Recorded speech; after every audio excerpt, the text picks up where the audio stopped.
Namaste to the viewers of Sangam Talks. I am thankful to the Sangam Talks team for giving me the honor and opportunity to speak on this esteemed platform. Unfortunately, I am speaking on an issue that is not just unpleasant, but painful and highly disturbing. In the wake of what transpired at Pahalgam earlier this week, some friends and well-wishers insisted that I should elaborate on what I touched upon in my post on social media about tourism in Kashmir and why Hindus should stop funding their own killings at the hands of Kashmiri terrorists. Over the years at Upword, we've created a lot of content and awareness on Kashmir, the nuances of its history and politics.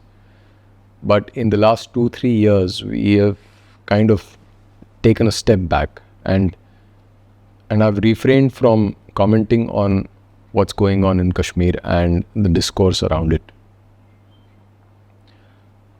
That's because I've personally moved on as an individual, but also because most Hindus seem to have arrived at the conclusion that the Kashmir issue was resolved with the abrogation of Article 370.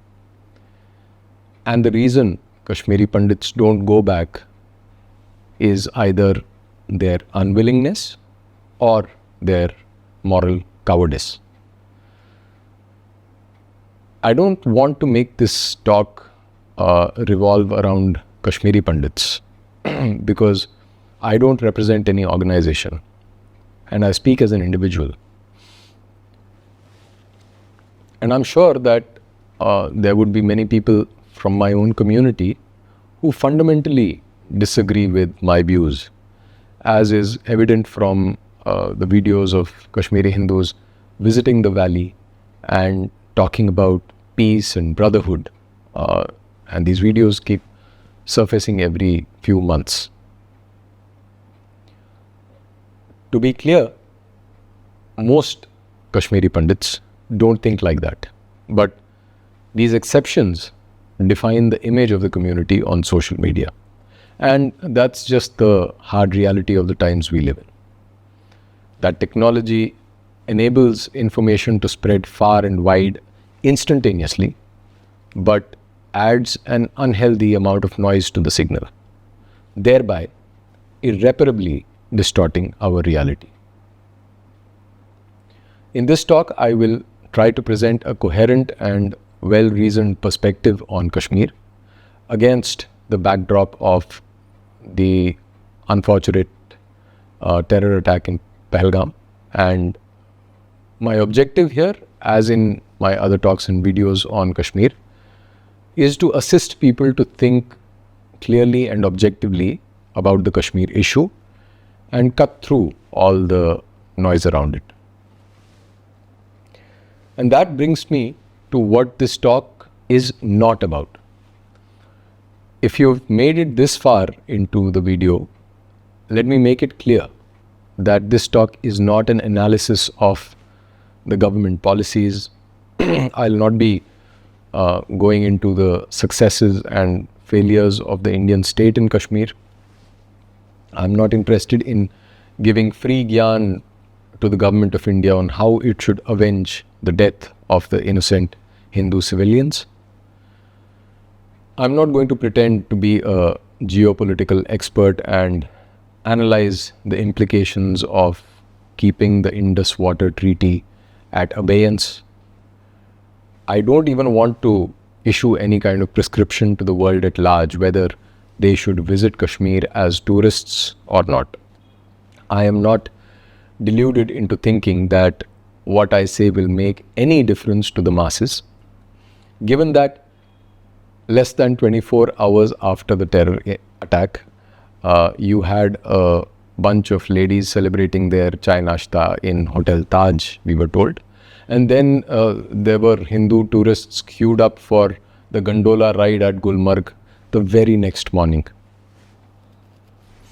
So I want to address this talk to a very small group of people, those who desire clarity of thought without the certainty of delusion.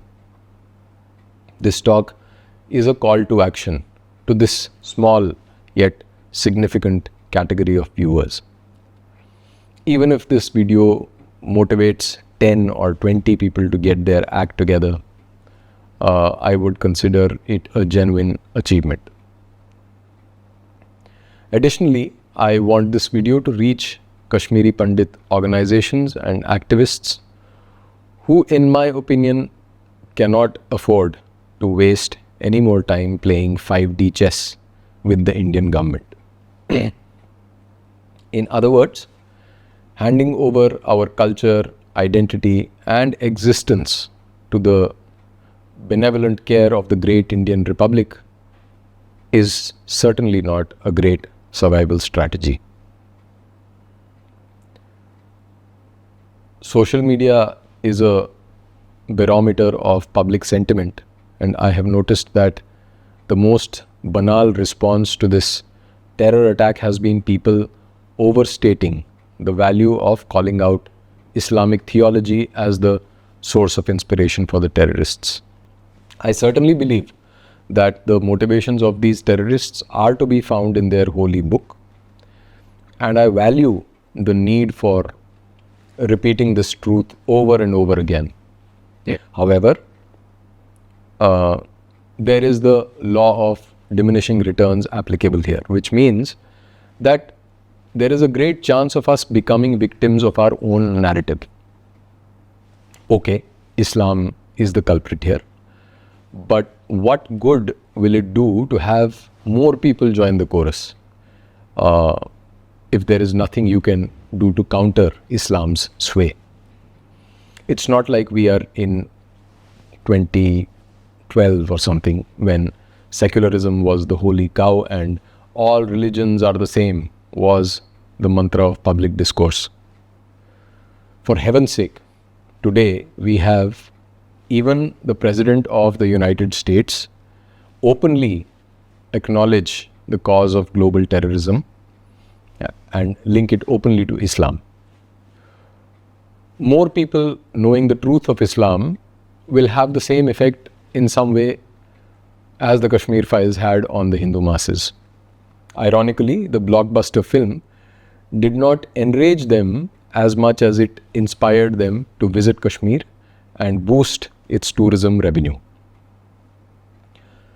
Don't get me wrong, I have nothing against people calling out Islam. I have done so consistently over the past so many years.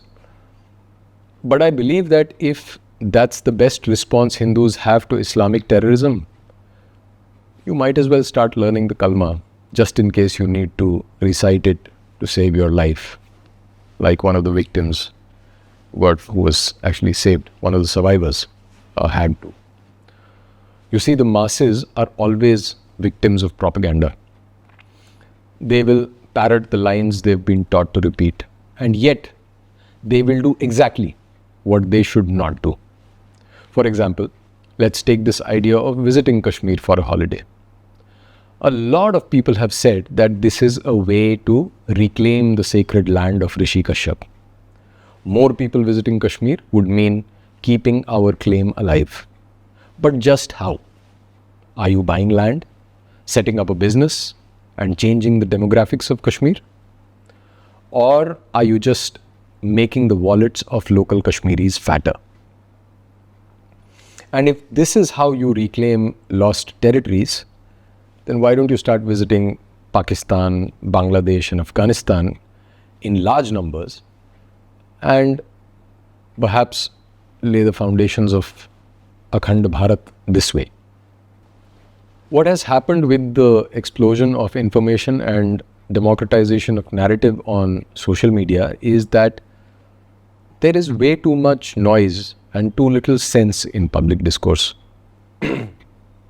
Often, under the garb of anonymity, people say atrocious things without incurring a cost to their social reputation. And even without the security of anonymity, making tall claims and projecting false bravado has hardly any deterrence. There is simply no skin in the game. Since yesterday, my Twitter feed has been flooded with images of laser-eyed politicians and clips of TV panelists saying things like घर में घुस के मारेंगे and कह के लूंगा and so on. मतलब कौन हो भाई तुम? नेशनल सिक्योरिटी एडवाइजर हो या रॉ के खुफिया डायरेक्टर हो? ये चल क्या रहा है? In his book Amusing Ourselves to Death, author Neil Postman reminds us of the Huxleyan warning. By Huxleyan warning, he means he refers to Aldous Huxley's great work, The Brave New World. And he writes, and I quote,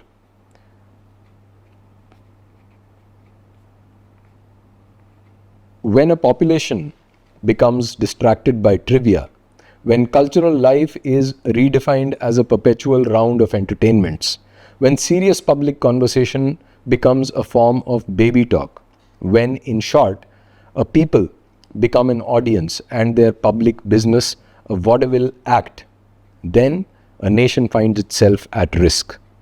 Culture death is a clear possibility." Unquote.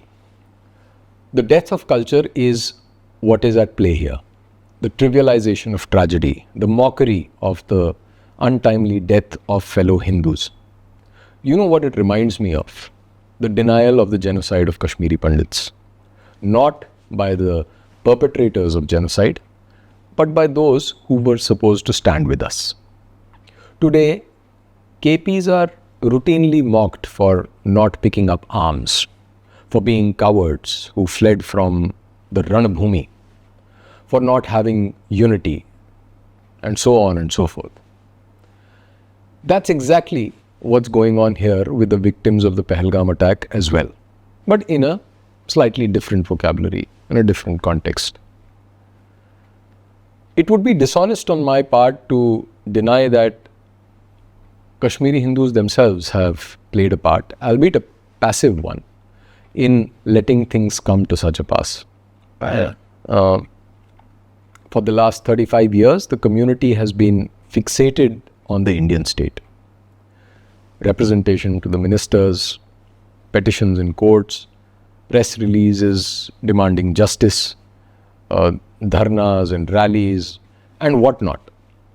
All of this in the hope that the Indian state will listen to us. But that has not happened, nor is it likely to happen in the future.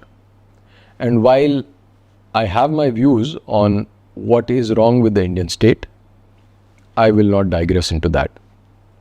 Rather, I want to focus on what is wrong with our strategy. While it is important to have channels of communication open with the government, it is suicidal to put all your eggs in one basket. More so if the basket has a hole at the bottom. Kashmiri Pandits chose to leave Kashmir. The choice was between converting to Islam and leaving everything behind and becoming homeless just to remain Hindu.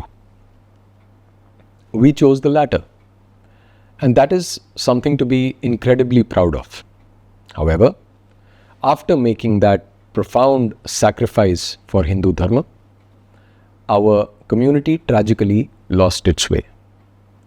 We did not do enough to preserve our language, rituals, religious practices, philosophy, and we did not pass on the memory of our genocide and the consciousness of our exile to the next generation. Because we were too busy motivating our kids to focus on IIT JEE or something. Nothing wrong with that per se. But reality is brutal and culture is fragile. I believe it is still not too late for Kashmiri Pandits to get their act together and build educational, socio-political and religious institutions that outlive us and ensure that our children and our grandchildren inherit at least a fraction of the heritage that makes us who we are. All you successful Kashmiri Pandits out there, put your money where your mouth is. Get off the high horse of material success and find ways to make your children proud Kashmiri Brahmins. If there is a lesson in this for the wider Hindu society, it is this. Stop amusing yourselves to death. As I remarked earlier, it is the nature of the masses to chase distractions and trivialize tragedies, which is why I clarified that I'm speaking here to a handful of viewers, so to speak, our intransigent minority, those who are as tired of social media rhetoric and political drama as I am. To this small bunch, here is my humble suggestion. Learn from the mistakes of Kashmiri Hindus. Do not outsource your safety to the state. Do not trust the media and the entertainment industry. Do not depend on the government. Form your own networks. Start building independent institutions, focusing on narrow but long-term civilizational goals. The other side always comes out looking good in the media, despite their 1400-year-long history of genocide, because they have put the right institutions in place. Their responses are well planned and their communication is scientifically curated. Hindus, on the other hand, spend time fighting with each other on WhatsApp groups about whom to vote for. Let me end this on a note of positivity and hope.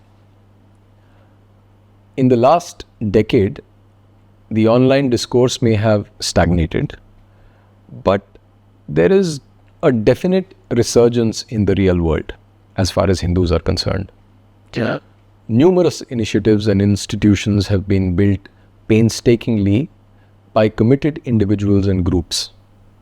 These organizations are rebuilding ancient temples, digitizing manuscripts, supporting traditional gurukulas, fighting legal battles, designing school curriculum, making films, doing hardcore research, and so on and so forth. All this is not the work of the masses who are busy vacationing in Kashmir, watching IPL or arguing endlessly on WhatsApp.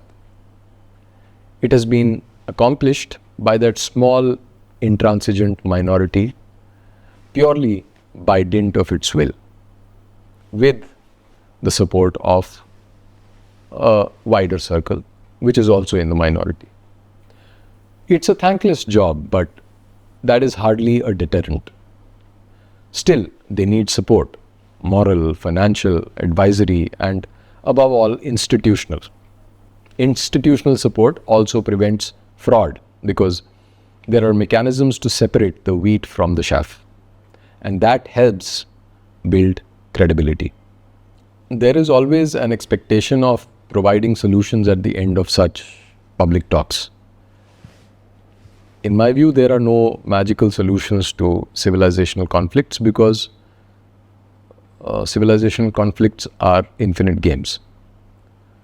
The most meaningful but boring response to the Pahalgam terror attack would be to shut off all propaganda from your consciousness and get down to the real work of collaborating with or supporting non-state independent Hindu institutions like the Hindu Fund, or more formally known as the Hindu Network Foundation, headed by Rahul Diwan himself, whose stellar work in the last decade speaks for itself.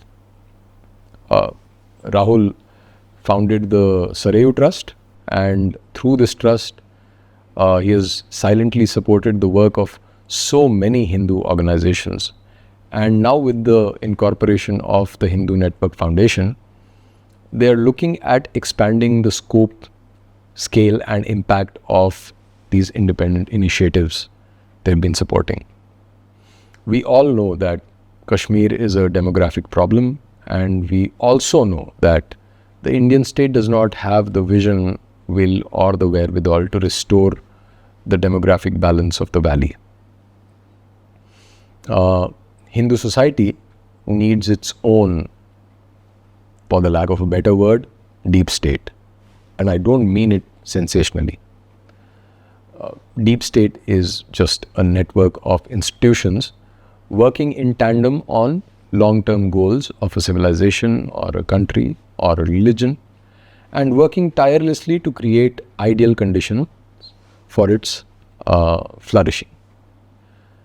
The Hindu Fund is the first step towards that goal. Those of you looking to get involved in whatever capacity you fancy, write to them and take it forward from there. That would be the most meaningful tribute to the Hindu brothers killed in Pahalgam and the countless Jawans who have laid down their lives to keep Kashmir from seceding to Pakistan. With that, I would like to end this talk. Jai Shri Ram.